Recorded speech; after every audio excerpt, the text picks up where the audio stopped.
Hello friends, कल मैंने आपको संचालन तक पढ़ा दिया था। सो आज हम उसके आगे से स्टार्ट करते हैं। ठीक है। सावधान। ठीक है। किसी गैसीय अथवा तरल पदार्थ के एक भाग से दूसरे भाग की ओर उसके अणुओं द्वारा ऊष्मा के संचार। ठीक है। किसी गैसीय अथवा तरल पदार्थ मतलब गैसीय मतलब तरल मतलब जैसे लिक्विड। ठीक है, लिक्विड फॉर्म में एक भाग से दूसरे भाग की ओर उसके अणुओं द्वारा ऊष्मा के संचार को, उसके अणु जो होते हैं कण, उनके द्वारा जो ऊष्मा का संचार होता है उसको संवहन कहते हैं। यह जो संचार है ये गैसीय अथवा तरल पदार्थ में इसलिए होता है या फिर इसका कारण यह है क्योंकि इनके अणुओं के बीच जो संबंध होता है, जो बॉन्ड होता है, वो बहुत वीक, कमज़ोर होता है। ठीक है। और अगर यही हम लोगों को ठोस फॉर्म में दिया होता तो ठोस कठोर, ठीक है, कठोर फॉर्म में अगर होता तो इनके बीच का जो संबंध होता वो क्या होता, वो बहुत मजबूत होता, स्ट्रांग होता। तो यह संचार गैसीय अथवा तरल अवस्था में इसलिए होता है क्योंकि इनके बीच के जो बॉन्ड होते हैं, जो संबंध होता है, वो बहुत वीक, कमज़ोर होता है। यह प्रक्रिया ठोस पदार्थ में नहीं होती है। यह जो प्रक्रिया है वो स्ट्रांग मतलब ठोस में नहीं होती है। ठीक है। जब वायुमंडल की निचली परत भौमिक विकर्ण अथवा संचालन से गर्म हो जाती है तो उसकी वायु फैलती है। ठीक है। जब वायुमंडल जो होती है उसकी जो निचली परत, जो सबसे लास्ट वाली लेयर होती है, वो भौमिक विकर्ण अथवा भौमिक विकर्ण मैंने आपको नेक्स्ट वीडियो में पढ़ाया है डिटेल में। सो उसकी जो भौमिक विकर्ण अथवा संचालन से गर्म हो जाती है, जब वो तपने लगती है तो उसकी वायु फैलती है, जिससे उनका घनत्व तो कम हो जाता है। घनत्व तो कम होने से वह हल्की हो जाती है। ठीक है। बहुत ज़्यादा मतलब हल्की हो जाती है और ऊपर की ओर उठती है। जब कोई चीज़ हल्की हो जाती है तो वो ऊपर की तरफ उठती है और भारी चीज़ें नीचे की तरफ। इस प्रकार वह वायु निचली परतों की ओर ऊष्मा को ऊपर ले जाती है। ऊपर की ठंडी वायु उसका स्थान लेने के लिए नीचे आती है। जो ऊपर की हमारी ठंडी वायु होती है वो जब जो गर्म वायु होती है वो अपना स्थान लेने के लिए नीचे आने लगती है और कुछ देर बाद वह भी गर्म हो जाती है। ठीक है। अभी किसी गर्म चीज़ पर कोई ठंडी चीज़ रख दें तो भाई 5 मिनट, 7 मिनट, 10 मिनट उसके बाद वो भी गर्म हो जाएगी। तो वैसे ही जो ठंडी वायु ऊपर से नीचे की तरफ गर्म हो जाती है। ठीक है। इस प्रकार यह प्रक्रिया चलती रहती है। नीचे से ऊपर वायु आती है, गर्म वायु ऊपर जाती है, ठंडी वायु नीचे आती है और फिर वो गर्म होकर ऊपर जाने लगती है। वायुमंडल गर्म होने से यह मुख्य भूमिका निभाता है। जो हमारी वायुमंडल है उसको गर्म होने में या गर्म करने रखने में यह बहुत महत्वपूर्ण भूमिका निभाता है। सो नेक्स्ट टॉपिक, अभिवहन। इस प्रक्रिया में ऊष्मा का क्षैतिज दिशा में स्थानांतरण होता है। गर्म वायु राशियाँ जब ठंडे इलाके में जाती हैं तो उन्हें गर्म कर देती हैं।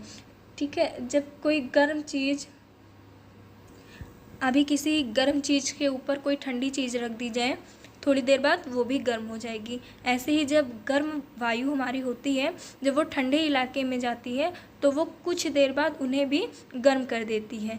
इससे ऊष्मा का संचार निम्न अक्षांशीय क्षेत्रों तक भी होता है। वायु द्वारा संचालित समुद्री धाराएं भी, ठीक है, इन्हीं कटिबंधों से ध्रुवीय क्षेत्रों में ऊष्मा का संचार करती हैं। समताप रेखा वह कल्पित रेखा है जो समताप वाले स्थानों को मिलती है, समान ताप वाले स्थानों पर मिलती है। ठीक है। जहाँ पर ताप समान होता है, मतलब हमेशा एक टाइप का रहने वाली चीज़। ठीक है। जैसे कोई दो चीज़ मैच करती है तो हम बोलते हैं ये तो एकदम समान है, एक समान है। ठीक है। वैसे ही वहाँ का ताप हमेशा समान रहता है। समताप रेखाएं तथा समताप के वितरण के निम्न लक्षण है। ठीक है। समताप रेखाएं पूर्व पश्चिम दिशा के अक्षांशों के लगभग समांतर खींची जाती हैं। समांतर मतलब जो समताप रेखाएं होती हैं पूर्व पश्चिम दिशा में, ठीक है, अक्षांशों के लगभग समांतर खींची जाती हैं। ठीक है। इसका कारण यह है कि एक ही अक्षांश पर स्थित सभी स्थानों पर एक ही मात्रा में सूर्यताप प्राप्त होता है।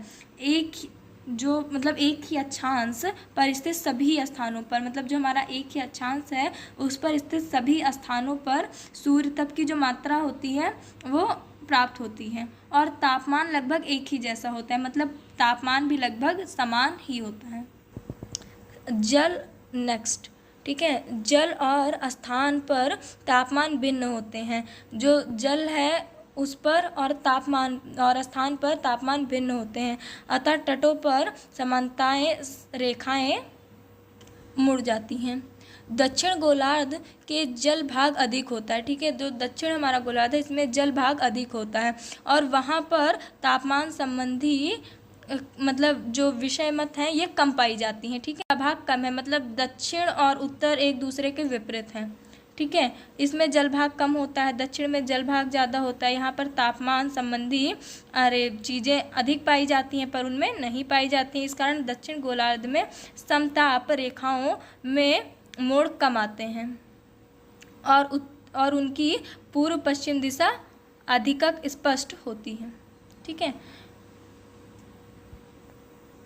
उष्ण कीटबंधीय प्रदेशों में तापमान अधिक होता है अतः अधिक मूल्य वाली समताप रेखाएं होती हैं। ध्रुवीय प्रदेशों में तापमान बहुत ही कम होता है। जो हमारा ध्रुवीय प्रदेश होता है उसमें तापमान बहुत कम या फिर रेयर में होता है, अतः वहाँ पर कम मूल्य की समताप रेखाएं होती हैं। जहाँ पर तापमान अधिक होता है वहाँ अधिक मूल्य की समताप रेखाएं होती हैं और जहाँ तापमान कम या फिर रेयर में होता है वहाँ पर कम मूल्य की समताप रेखाएं पाई जाती हैं या फिर होती हैं, ठीक है।